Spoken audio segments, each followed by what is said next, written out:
Stop by Barber Gabe's Fades and keep your hair tight and looking right. Gage Mines, Micah Frankel on location at the Jackson Wink Academy ahead of CFFC June 6th.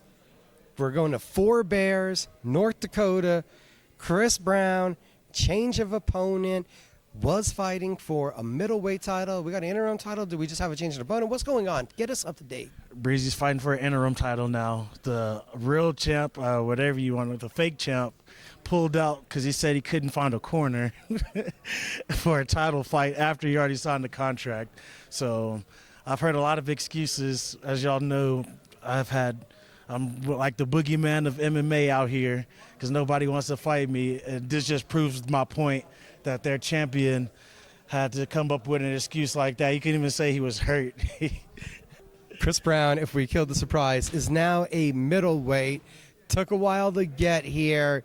I think the scale had told us this might have needed to be necessary. Yeah, starting camps at 220 is kind of rough. With the last fight, I hadn't fought. It was like my last two fights, I had to take a year between each fight because nobody will fight me. So I have to take a year off, and then they called me in 4 weeks. Hey, will you fight at 170? When I was already preparing to fight at 185 for LFA, and their guy ghosted on them, so I was just left in limbo.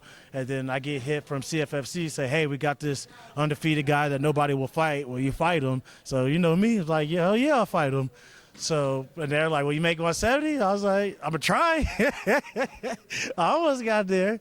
But, if I had more time, it wouldn't have been an issue. The last fight I had at 170, I made weight. But it was just, a timing thing.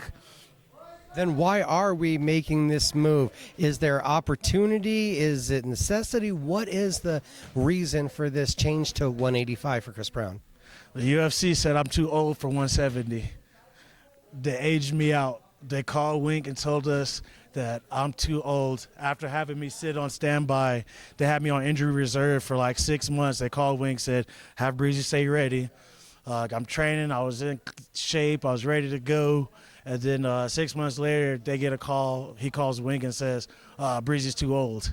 So they're trying to keep the 170, 30 and under unless you're already in there, or unless they're make special exceptions. But other than that, yeah, they told me I needed to go up to 85. And they released a graphic showing that people 35 and up at 170 and under had horrible losing records, but 35 and up at 185 and up had winning records. So, grown man strength when you get older, so I got to get up, especially starting at 55. Like, imagine, I can't even picture how I used to get down to 55 walking around at 220 now. What is the differences, preparation, training, the day-to-day now as you're planning to be an 85er versus what was going on when you were killing yourself to get 70?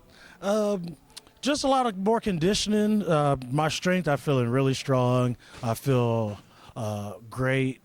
So, yeah, it's just trying to keep being able to push the pace, high level, because I'm not hindered from the weight cut. I'm not killing myself. Because even last cut, once I hit that 85 mark, I was like, oh, I feel perfect right here. And then still had another 10 pounds to go just to get to where I got.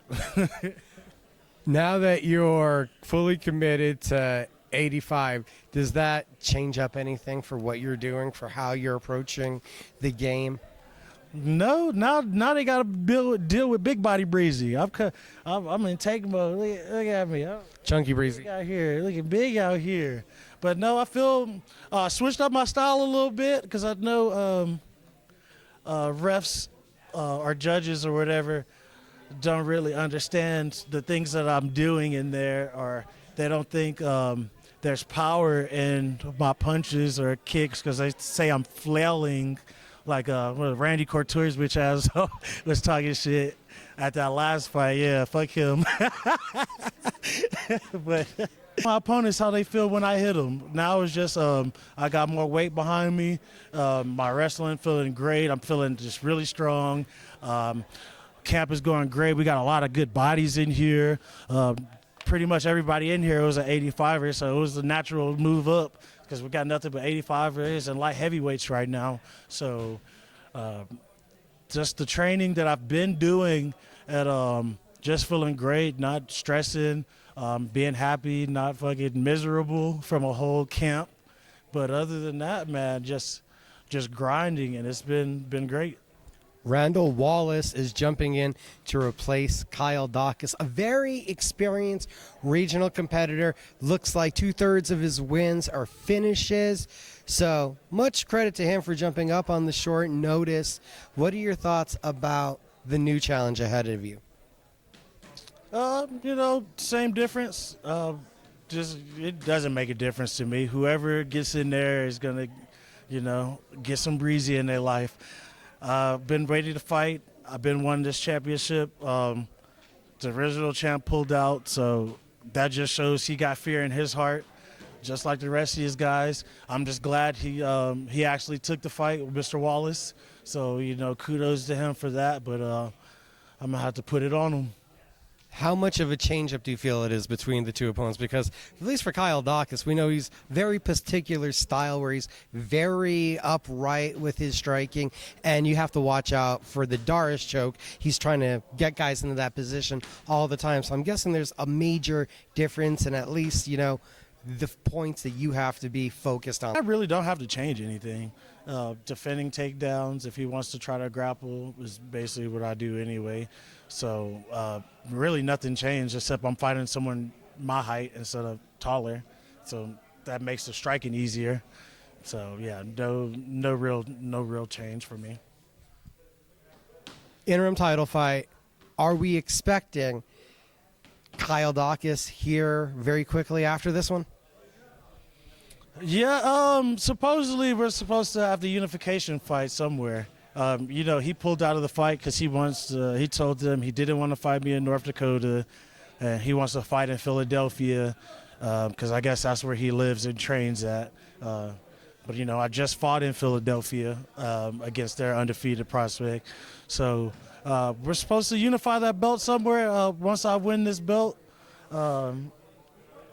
If I don't have to go back to Philly, I would not like to go back to Philly. Not where I'm worried about him trying to get hometown advantage because after the last fight, all the judges came up to me after the fight and told me how they appreciated what I was doing. So if he thinks he's going to get a hometown, hand, they already like me out there. I just put on a good show and everybody talked to me. So I think that negates that. So fighting in Philadelphia is not the issue, but I'd rather go somewhere else, somewhere new. Give me another East Coast city that I can visit for the first time.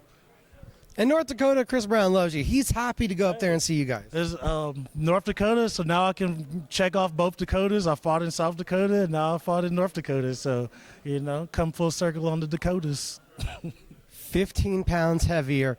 Has the thought of bulking, has the thought of how you work with that 15 pounds difference really come across? Is that something that a lot of thought has been put into? Just more tanky. Big body Breezy. I don't have to move around as much. I'm not trying to avoid. Just like I said, I switched up my style a little bit just to be more judge friendly, because a lot of these things I do go over people's heads. They're not used to a lot of random weird things that I do unless you're like really into the sport that you'll notice that I'm doing out there. Like, you mean like judges should, because they're like really ingrained? I don't know what judge. I don't know where they be finding most of these judges. So, you got.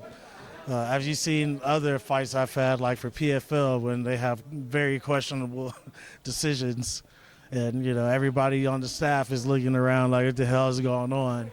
I don't know why more retired fighters aren't doing these boxing commissions. Like, there should be MMA fighters doing judging for MMA fights.